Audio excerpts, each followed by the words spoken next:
Good morning বন্ধুরা, আপনারা সবাই কেমন আছেন? আশা করছি ভালোই আছেন। চলুন আমি রান্নাটা সেরে নিই। একটু অন্যরকম রান্না করব পটলের। আমরা তো সবসময় পটলের ঝোল, পটলের তেল এই সমস্তই খেয়ে থাকি, তেল পটল। আজ একটু অন্যরকমভাবে রেসিপিটা তৈরি করব, তো আপনাদের সঙ্গে সেটাই আমি শেয়ার করে নিচ্ছি। পটলগুলোর কিন্তু যখন খোসা ছাড়িয়েছিলাম তখন কিন্তু খোসাগুলো একটু রেখে রেখে ছাড়িয়ে নিয়েছিলাম, পুরো খোসাটা কিন্তু আমি ছাড়াইনি। আপনারাও বাড়িতে যখন রান্না করবেন খোসাগুলো একটু রেখে দিয়ে কাটবেন। দেখতেই পেয়েছেন আমার পটলের খোসাগুলো কিন্তু আমি একটু রেখে রেখে দিয়েছি। তারপর পটলগুলোকে ভালো করে পরিষ্কার করে ধুয়ে নিয়েছি। কড়াইতে তেল দিয়ে তেলটাকে ভালো করে গরম করে নিলাম। এবার পটলগুলোকে আমি ভেজে নেব। তার মধ্যে আমি তিলে কাজু বাদাম বেটে নিয়েছি। পটল ভাজার সময় আমি দিয়ে দিলাম লবণ আর হলুদ।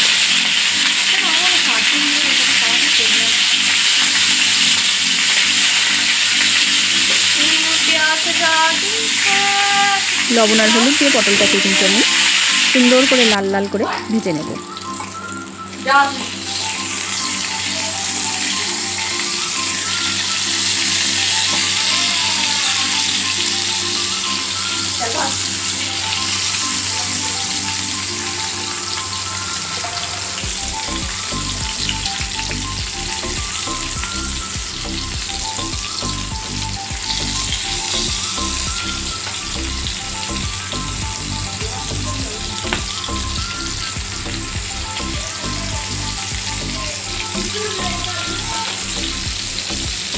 পটলগুলো ভাজা হতে হতে এদিকে আমি টমেটো কেটে নিয়েছি। টমেটোটাকে একটু শিলে বেটে নেব। এখানে কিন্তু আমি একটা টমেটো কেটে নিয়েছি, টমেটোটা শিলে এখন বেটে নেব। তার আগে কিন্তু আমি বেটে নিয়েছিলাম কাজু বাদাম। পটলগুলো দেখুন লাল লাল করে কিন্তু আমি ভেজে নিয়েছি। তারপর আমি তুলে নিলাম। এরপর বেটে নিলাম আদা। দেখতেই পেলেন আমি আদাটা কিন্তু থেতো করছি, বেটে নেব আদাটা। তারপরে এদিকে আর একটা কড়াই বসিয়ে তেলটা গরম করে আমি ফোড়নের জন্য দিয়ে দেব জিরে, গোটা জিরে।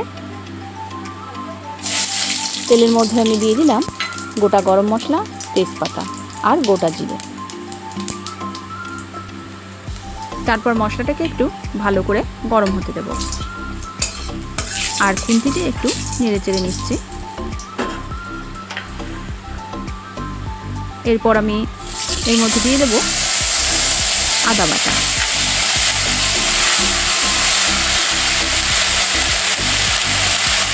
আর দিয়ে দেব লবণ, দিয়ে দেব হলুদ, দিয়ে দেব লঙ্কার গুঁড়ো।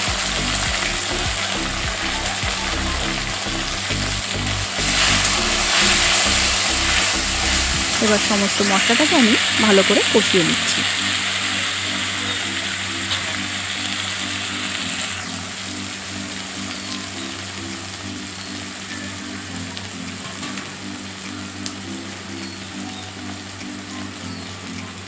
মশলাটা কষাতে কষাতে আমি ওই প্লেটটা দিয়েই একটু সামান্য পরিমাণে জল দিয়ে দিলাম।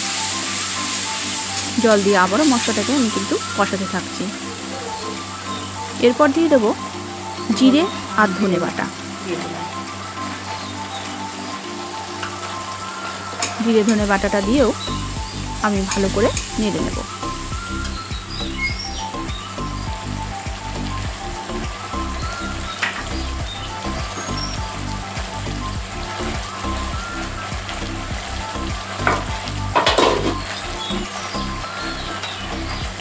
এরপর শিলে যে টমেটোটা কেটে রেখেছিলাম টমেটো বাটাটাও দিয়ে দিলাম।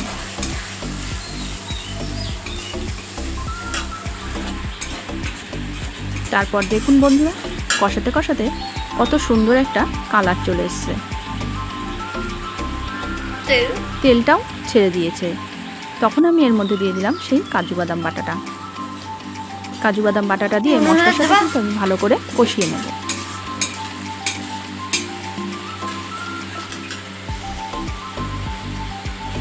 ভালো করে মশলার সাথে কষিয়ে নেওয়া হয়ে গেছে।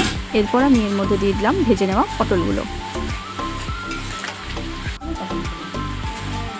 হলে আর খালি একটু দেখতে থাকুন, কত সুন্দর একটা তেল ছেড়ে দিয়েছে। আমি কিন্তু অল্প তেলেই রান্নাটা করেছি আর একদম নিরামিষ। আপনারা যারা নিরামিষ দিনে ভাবছেন কি রান্না করব, এটা কিন্তু অবশ্যই রান্না করতে পারেন। কষানো হয়ে গেছে, আমি এর মধ্যে দিয়ে দিলাম পরিমাণ মতো জল। জলটা কিন্তু বেশি দেব না, একটু গামাখা ভাব রাখবো, সেই জন্য আমি অল্প করেই জলটা দিয়ে দিলাম। আপনারা চাইলে কম বেশি করে জলটা দিতেই পারেন, কিন্তু জলটা বেশি দিলে টেস্টটা অন্য রকম হয়ে যাবে, সেই জন্য জল বেশি দেওয়ার কোনো প্রয়োজন নেই।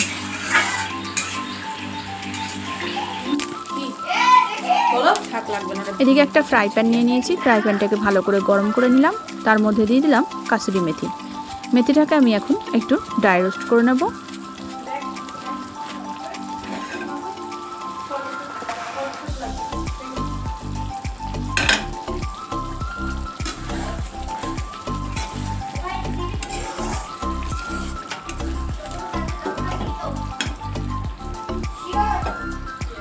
ড্রাই রোস্ট করতে কিন্তু বেশি সময় লাগবে না। ড্রাই রোস্ট করে নেওয়া হয়ে গেছে, এরপর আমি দিয়ে দেব তরকারির মধ্যে।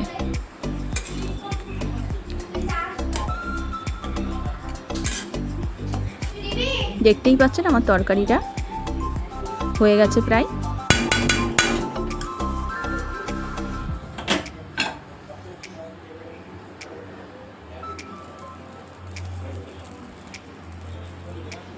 দিয়ে দিলাম তরকারির মধ্যে কাসুরি মেথিটা, দিয়ে ভালো করে একটু নেড়ে নেব।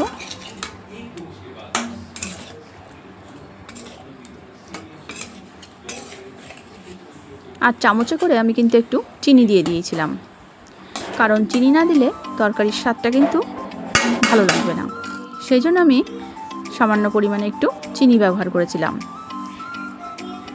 আর দিয়ে দিলাম ঘি।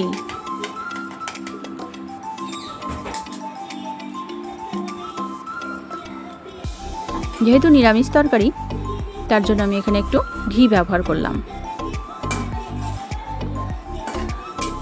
তাহলে কিন্তু এর স্বাদটা অনেক পাল্টে যাবে। আপনারাও নিরামিষ দিনে এভাবে রান্না করে পটল পসিন্দা খেতে পারেন। শুধু নিরামিষ দিনে নয়, যারা নিরামিষ খান তারাও কিন্তু এভাবে বাড়িতে রান্না করে খেতে পারবেন। দেখুন, পটলের রেসিপিটা কিন্তু আমার রেডি হয়ে গেছে। আমি একটা প্লেটে সার্ভ করে নিচ্ছি।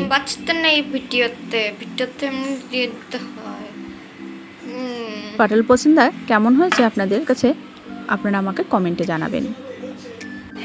আর আপনারাও বাড়িতে এভাবে রান্না করে খেয়ে আমাকে জানাতে ভুলবেন না।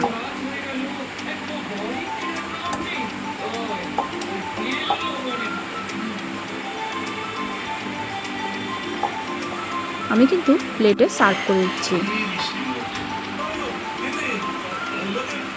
নিয়ে নিয়েছি ভাত, পেঁয়াজ রসুন দিয়ে ডাল, আলু ভর্তা, দিয়ে দিলাম এক টুকরো লেবু, দিয়ে দিচ্ছি পাশে শসা,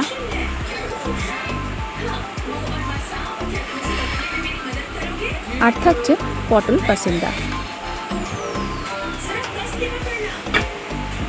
এইটা কি ঢাকনা সহ দেবো?